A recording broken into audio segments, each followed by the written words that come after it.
This is the last Sunday of Black History Month, the second to last day of the month. Tomorrow is the last day of Black History Month 2022. I began Black History Month stories with HBCUs, historically Black colleges and universities. And sadly, there have been threats against these HBCUs. We have a link in the description. This is a video from Democracy Now! Full disclosure, I don't like Democracy Now! I have criticisms of them, but as you can see from the headlines, wave of bomb threats terrorizing historically Black colleges continues. I talked about this at the beginning of Black History Month, and now I'm ending Black History Month on this. And it is the last show of Black History Month. So the rest of this show is going to be about Black History Month and Black American related topics. When I first did this story, they connected a bunch of teenagers and no bombs were found, but we have to take these threats seriously. And it looked like a bunch of young people being foolish. Hopefully that's all it is, but this shouldn't be happening at all.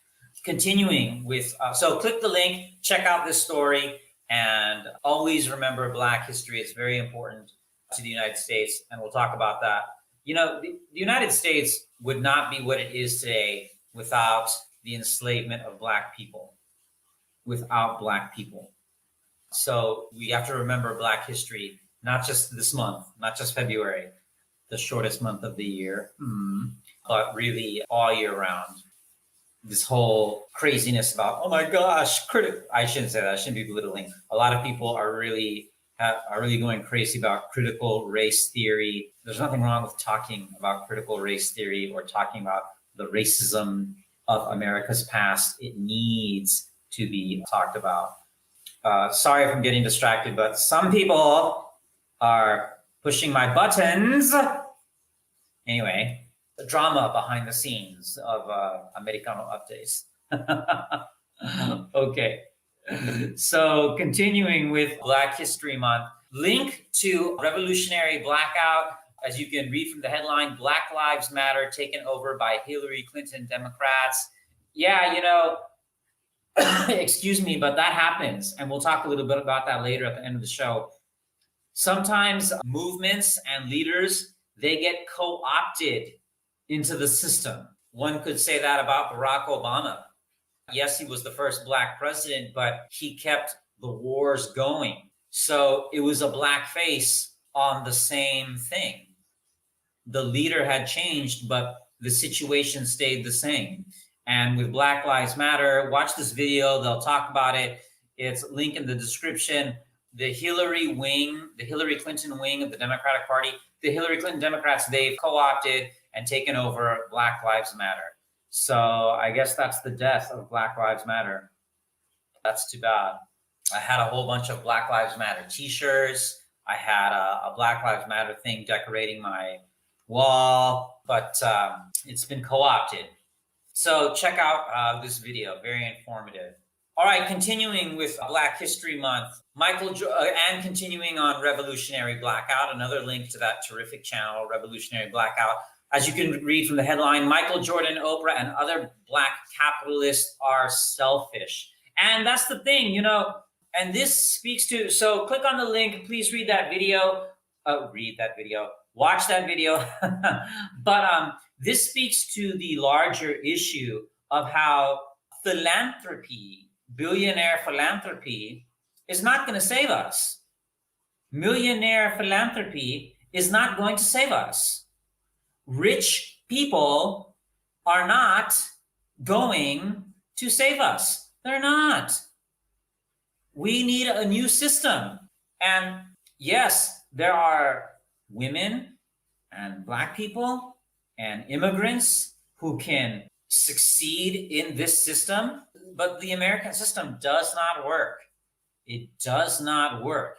And where's Bill Gates and Mark Sucks a Hamburger? Where are they? Why aren't they fixing all of the world's problems? Mark Cuban, why haven't they fixed the world's problems by now?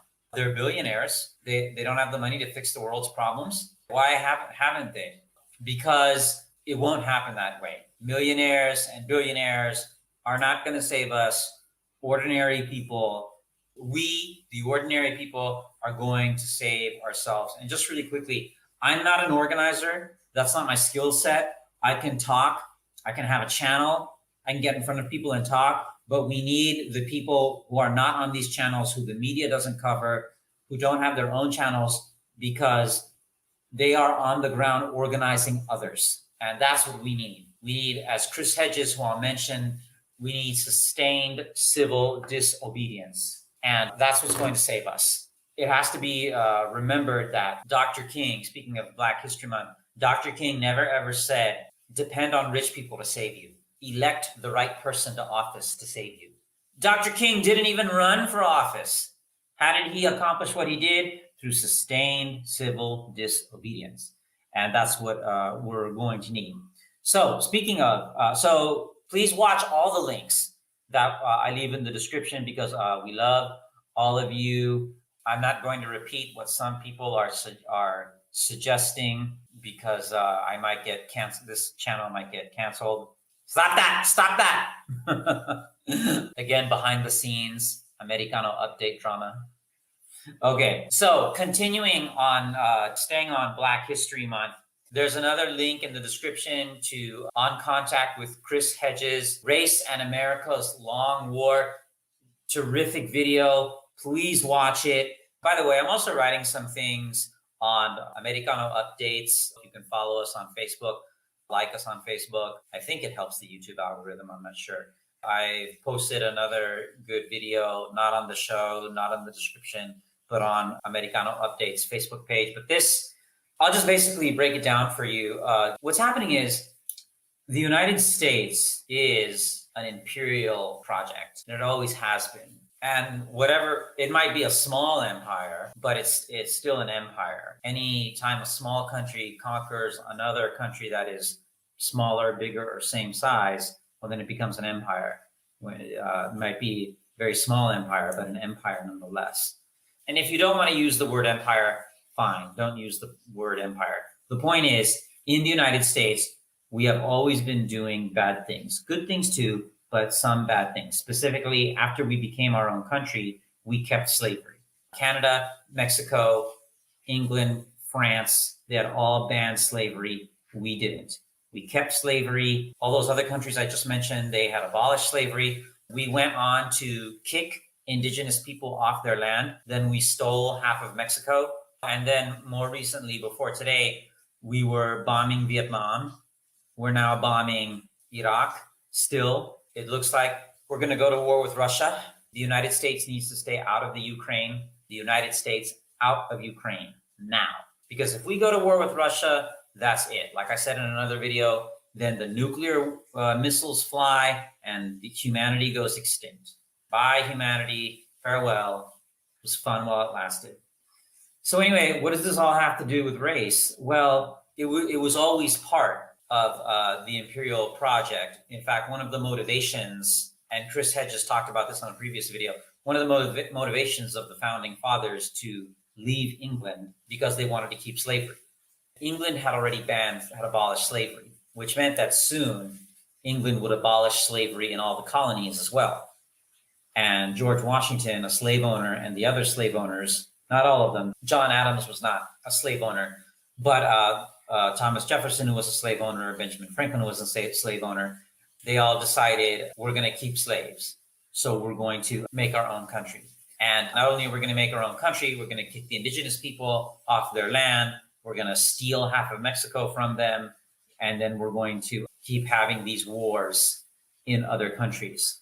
And there was a Greek or a Roman philosopher who Chris Hedges talks about, and where I'm paraphrasing, the tyranny we give to others, we revisit back home. So the tyranny we give to others, we give it back to ourselves.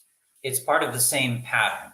As we bomb other people, we are killing, literally, the police are killing unarmed Black people here in what Malcolm X called internal colonies. The violence and the war, we're making war on others, and we're making war on ourselves as well. The selves that we're making war on is our Black selves, that is, our fellow Americans who are Black. It's a war abroad and a war at home. So please watch that video, link in the description. And now we come to our last story. Americano Update is short this week.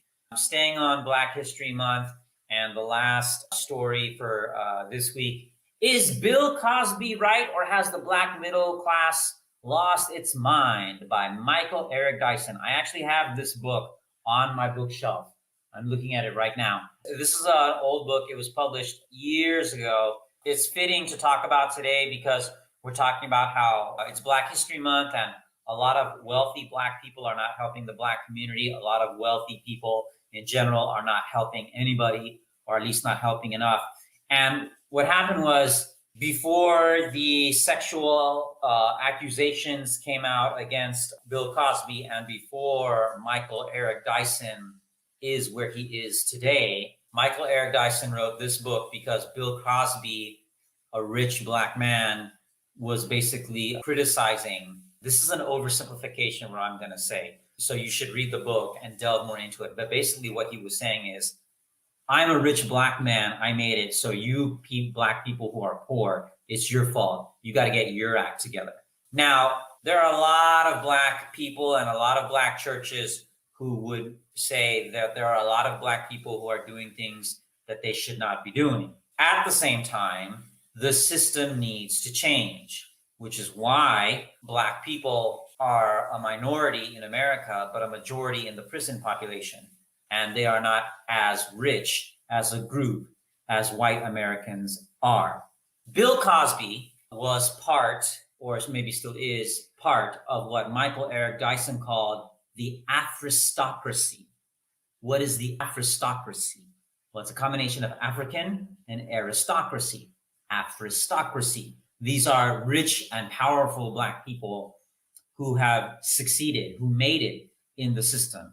And instead of helping others and helping poor Black people, they are just following the example of, one might say, their white masters or their white role models, and just staying rich, staying greedy, staying powerful, and not helping other people, not changing the system so that everybody has what they need. It's very easy when you've made it to say, hey, I made it. So if you haven't, you're a loser.